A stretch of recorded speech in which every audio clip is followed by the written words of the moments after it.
ఇదే ఛానల్లో చాలా శ్లోకంని ఎక్స్ప్లెయిన్ చేశాను, బట్ ఈ శ్లోకంని ఎక్స్ప్లెయిన్ చేయలేకపోతున్నాను. దీనికి ఉన్న ఒకే ఒక రీజన్, ఒక మూవీ మహా అవతార్ నరసింహ. ఏం మూవీరా బాబు, లిటరలీ ఇప్పుడు కూడా గూస్ బంప్స్ వస్తున్నాయి. దానిలో ఒక పాట, ఒక మంత్రం నా మైండ్లో ఉండిపోయింది. ఓం నమో భగవతే వాసుదేవాయ నమః. ఇదే కదా నిజమైన ప్రేమ అంటే, ఇదే కదా నిజమైన భక్తి అంటే, ఇదే కదా నిజమైన జ్ఞానం అంటే.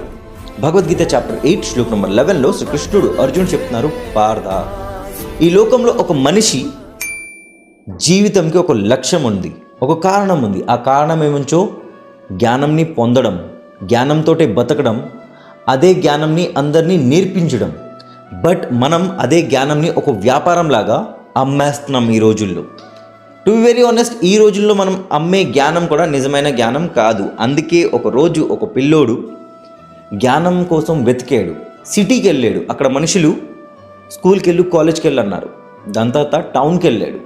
వాళ్ళు అన్నారు ఏంటంటే ఒకసారి ట్యూషన్ తీసుకో అన్నారు. విలేజ్కి వెళ్ళారు, అంటే ఒక ఊరికి వెళ్ళాడు. అక్కడ గుడికి వెళ్ళి అన్నారు. గుడికి వెళ్తే అడవి లోపలికి వెళ్ళు, ఎవరో ఋషి ఎవరైనా కనిపిస్తే వాళ్ళకి అడుగన్నారు. సో అప్పుడు వాడు అడవికి వెళ్ళాడు. అక్కడ వాడికి ఒక యోగి కనిపించాడు. ఆ యోగికి వాడు అడిగాడు ఏంటంటే, నాకు నిజమైన జ్ఞానం ఎవరు నేర్పిస్తారు, నేను ఎలాగ పొందొచ్చు? అప్పుడు ఆ యోగి చెప్పిన రిప్లై ఏంటి తెలుసా?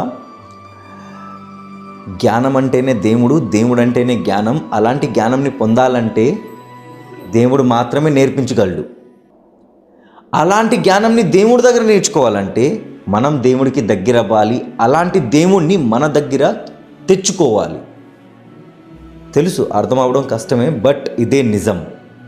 చూడండి, టు బి వెరీ ఆనెస్ట్, నేను నమ్ముతున్నాను ఏంటంటే, మనం ఒక మనిషిని బాధపట్టి, ఒక పశువుని తిని దేవుడికి దగ్గర అవ్వలేము. ఓకే, అందుకే నేను నాన్ వెజ్ వదిలేసాను. ఓకే, సో ఇలాగ చాలా థింగ్స్ ఉన్నాయి. సో నాకు జ్ఞానం కావాలి అంటే దేవుడికి నేను దగ్గర అవ్వాలి, దేవుడు నా దగ్గర రావాలి. అంటే నేను డిసిప్లిన్గా బతకాలి. ఈ డిసిప్లిన్గా బతకడం వేలల్లో కోటుల్లో ఒక్కడి వల్లే సహజం. అది నేను కాదు, ప్రహ్లాద్ ఒక్కడే అయ్యాడు. ఈ లోకంలో ఎవరు అవుతారో మనకి తెలియదు. అందుకే దీనికి అక్షరా అన్నారు. ఎందుకంటే దీనికి అంతం లేదు. మనం చచ్చిపోయినా, మనం బతుకున్నా, మనం నేర్పించినా నేర్పించకపోయినా లైఫ్ అనేది ప్రతి ఒక్కడికి ఈ జ్ఞానం నేర్పిస్తుంది. అర్థమైతే చాలా మంచిది, అర్థం అవ్వకపోతే కృష్ణుడు పేరు తీసుకోండి, ఆటోమేటిక్గా అర్థమైపోద్ది. అప్పుడు దాకా జై శ్రీకృష్ణ, హరే కృష్ణ, రాధే రాధే, జై జగన్నాథ్. అలాగే ఓం నమో భగవతే వాసుదేవాయ నమః. యదక్షరం వేద విదో వదంతి విశంతి యద్యత్తయో వీతరాగః యదిచ్చందో బ్రహ్మచర్యం